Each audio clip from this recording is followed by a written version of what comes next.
నమస్తే, welcome to Avani news network. Cockroach Janata party నిన్న దీని గురించి ఒక వీడియోలో మాట్లాడుకున్నాం.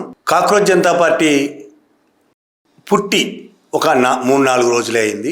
పార్టీగా అది రిజిస్టర్ కాలేదేమో కానీ సోషల్ మీడియాలో చాలా హల్చల్ చేస్తున్నది. పాత వీడియోలోనే చెప్పాను నేను. నిన్నటి వీడియోలో మన సుప్రీంకోర్టు చీఫ్ జస్టిస్ సూర్యకాంత్ చేసిన వ్యాఖ్యలకు ఒక రకంగా నిరసనగా వ్యంగ్యంగా యూత్ చాలా ఎంత పెద్ద ఎత్తున ఈ కాక్రోచ్ జనతా పార్టీ అకౌంట్స్లో ఫాలో అవుతున్నారో మనకు అర్థమవుతుంది. ఈ దేశ నిరుద్యోగుల మీద సూర్యకాంత్ చేసిన కామెంట్స్ ఈ దేశ యూత్ని ప్రజలందరినీ చాలా హర్ట్ చేసింది. అలాగే ఈ దేశాన్ని పరిపాలిస్తున్న బీజేపీ పరిపాలన పట్ల కూడా చాలా వ్యతిరేకత కనిపిస్తున్నది. కాబట్టే ఈ కాక్రోచ్ జనతా పార్టీ నిన్న నేను 33 లక్షలు ఇన్స్టాగ్రామ్లో 33 లక్షలు ఫాలోవర్స్ ఉన్నారు నిన్నటికి నేను మాట్లాడేప్పటికీ.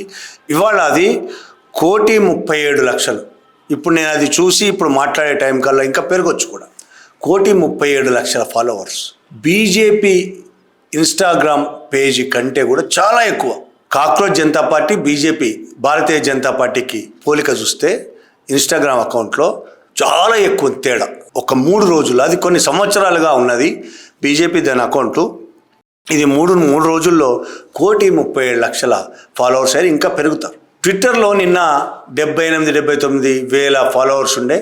ఇవాళటి కల్లా ట్విట్టర్ అకౌంట్ సస్పెండ్ అయిపోయింది. అంటే మన దేశం అసమ్మతిని ఎంత సహిస్తుంది, మన దేశ ప్రభుత్వం బీజేపీ ప్రభుత్వం అసమ్మతిని సహిస్తుందా, వ్యతిరేక భావజాలాన్ని సహించలేకపోతున్నది, అసమ్మతిని సహించలేకపోతున్నది, అసహనంతో ఉన్నది. అది బీజేపీ ప్రభుత్వం కావచ్చు, బీజేపీ ఆర్ఎస్ఎస్ల ప్రభావంతో ఉన్న దాని భక్తజనం కావచ్చు. ఎట్లయినా ట్విట్టర్లో కానీ ఇన్స్టాగ్రామ్లో దాన్ని హ్యాక్ చేయడానికి 2 రోజులుగా తీవ్రమైన ప్రయత్నం జరుగుతున్నది. ఈ అకౌంట్ని హ్యాక్ చేయడానికి ట్విట్టర్ చివరికి సస్పెండ్ చేసింది. ట్విట్టర్ అందరూ రిపోర్ట్ కొట్టుంటారు, సస్పెండ్ చేసింది. సోషల్ మీడియా అకౌంట్లు, సోషల్ మీడియా యాజమాన్యము అంటే ట్విట్టర్ కావచ్చు, ముఖ్యంగా ఫేస్బుక్ ఇన్స్టాగ్రామ్ల యాజమాన్యం మెటా జుకర్బర్గ్ పూర్తిగా అతను బీజేపీ రాజకీయాలు లేకపోవచ్చు కానీ భారతదేశంలో తను వ్యాపారం చేసుకోవడం కోసం బీజేపీ ఎట్లా చెప్తే అట్లా ఆడుతున్నాడు. ప్రభుత్వానికి వ్యతిరేకంగా ఏ ఒక్క చిన్న మాట ఎవరైనా మాట్లాడినా వెంటనే అకౌంట్ సస్పెండ్ చేసే దాకా వెళ్తున్నది. బీజేపీ వాళ్ళు చాలా పరిశోధాత్మక ఆర్టికల్స్ వచ్చినాయి. కొంతమంది ఫేస్బుక్లో పనిచేసిన వాళ్ళు బయటకు వచ్చి మాట్లాడారు. బీజేపీ వాళ్ళు రెగ్యులర్ గైడెన్స్ ఇస్తుంటారు, ఎవరెవరిని తీసేయాలి, ఎవరెవరిని ఉంచాలి, ఎవరెవరు రీచ్ తగ్గించాలి, ఇట్లాంటివన్నీ బీజేపీ వాళ్ళు ఆర్ఎస్ఎస్ వాళ్ళు ఇక్కడ ఆఫీస్లో ఫేస్బుక్కు సంబంధించిన ఇక్కడ ఆఫీస్లో ఏ విధంగా గైడ్ చేస్తుంటారు, కంట్రోల్ చేస్తుంటారు మొత్తం వాళ్ళను అనేది చాలామంది బయట పెట్టారు కూడా. ఇప్పుడు అదే జుకర్బర్గ్ నాయకత్వంలో పనిచేస్తున్న ఇన్స్టాగ్రామ్ కూడా ఆ విధంగానే రేపు మాపు బ్లాక్ అవుతుందేమో అనే పరిస్థితి ఉన్నది. ట్విట్టర్ అయితే ఆల్రెడీ బ్లాక్ అయింది. ట్విట్టర్ అయినా సరే అందరు రిపోర్ట్ కొడితే బ్లాక్ అయ్యే పరిస్థితి. వాళ్ళు నిజం ఏంటి అబద్ధం ఏంటి తెలుసుకునే పరిస్థితి కూడా లేదు. నిజానికి కాక్రోచ్ జనతా పార్టీ అకౌంట్లో ఎలాంటి వాళ్ళు పెట్టిన నిబంధనలకు విరుద్ధంగా ఏ మ్యాటర్ లేదు. అంతలో బూతులు లేవు, హరాస్మెంట్ లేదు, ఎవరిని అరెస్ట్ చేసినట్టు లేదు, బుల్లియింగ్ లేదు, ఇటువంటి ఏమీ లేవు. పోనీ విద్వేషం ఉందా, విద్వేషం లేదు. వాళ్ళు స్పష్టంగా తమ అభిప్రాయాలు చెప్తున్నారు అంతే. ఏ విధంగా ఉండాలి దేశం చెప్తున్నారు. దానికే భయపడిపోతుంది బీజేపీ దాని అనుచరగణం, దేశవ్యాప్తంగా ఉన్న అనుచరగణం. కాక్రోచ్ పార్టీ అది పార్టీ కూడా కాదు, ఒక వ్యంగ్యానికి ప్రతిరూపంగా ఏర్పడ్డ ఒక సోషల్ మీడియా అకౌంట్. దాన్ని చూసి భయపడిపోతున్నారు, వణికిపోతున్నారు అంటేనే ఎంత బలహీనమైనది అది. ప్రజలంటే ఎంత భయం దానికి, బీజేపీకి ఆర్ఎస్ఎస్కి. అందుకే అంత నియంతృత్వంగా ఉంటుంది. పిరికి వాళ్ళు ఎప్పుడు నియంతలుగా ఉంటారు. నియంతలు ఎప్పుడు పిరికి వాళ్ళే.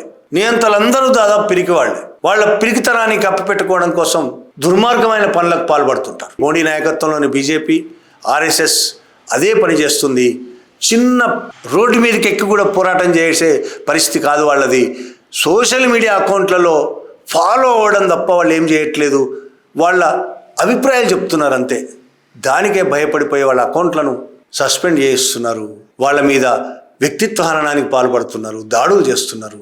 కానీ అయినా సరే ఈ దేశ యువతలో ఎంత అసంతృప్తి ఉన్నది, ఎంత ఆక్రోశం ఉన్నది, వాళ్ళలో ఎంత ఆవేశం గూడు కట్టుకొని ఉన్నది. దీన్ని బట్టి అర్థమవుతుంది. విపరీతంగా ఫాలో అవుతున్నారు. ఒక్క రోజులో నిన్నటి 33 లక్షలు, ఇవాళ 1,37,00,000 అంటే దాదాపు 1,00,000 మందికి పైన ఒక్క రోజులో వచ్చారంటే దీని అర్థం ఏంటి? ఇంకా పెరుగుతారు అది. కాబట్టి ప్రజలు అర్థం చేసుకోవాల్సింది ఏంటంటే, సరే ఈ కాక్రోచ్ పార్టీ వల్ల దేశం బాగుపడుతుందా, ఈ జంజీలు వెంటనే ఈ సోషల్ మీడియా ద్వారా విప్లవం తీసుకొస్తారా?